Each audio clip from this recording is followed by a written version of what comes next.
അതായത് Obama care subsidies അത് ഒഴിവാക്കിയത് വഴിയാണ് കഴിഞ്ഞ ബഡ്ജറ്റിൽ കഴിഞ്ഞ ബിഗ് ബ്യൂട്ടിഫുൾ ബില്ല് പാസ്സാക്കിയപ്പോൾ ട്രംപിനും റിപ്പബ്ലിക്കൻസിനും കൂടി കാര്യമായിട്ടുള്ള ഡെഫിസിറ്റ് കൂട്ടാതെ ഇത്രയും ടാക്സ് റെഡ്യൂസ് ചെയ്യാൻ പറ്റിയത്.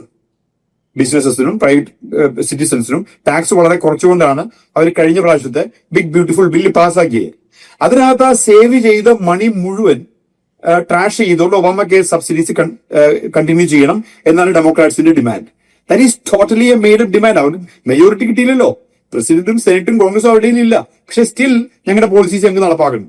അതൊരു വെറും ഗുണ്ടായിസം മാത്രമാണ്, ഒരു മാർക്സിസ്റ്റ് സോഷ്യലിസ്റ്റ് ഗുണ്ടായിസം മാത്രമാണ്.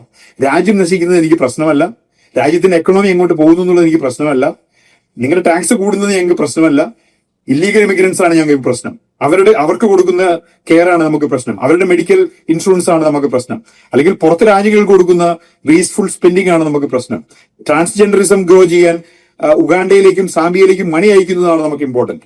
ഈ അപ്രോച്ചാണ് ഡെമോക്രാറ്റ്സിന്റെ അപ്രോച്ച്. അമേരിക്ക ഫസ്റ്റോ അമേരിക്കയിലെ ജനങ്ങളുടെ സിറ്റിസൺസിന്റെ റൈറ്റോ അല്ല പ്രശ്നം.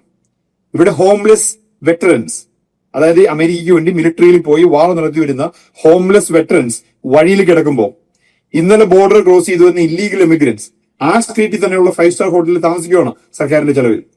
ഇത് എത്ര നാൾ മുമ്പോട്ട് പോകും? ഇതൊക്കെ വളരെ ആർട്ടിഫിഷ്യൽ ആയിട്ട് ക്രിയേറ്റ് ചെയ്യുന്ന പ്രശ്നങ്ങളാണ്.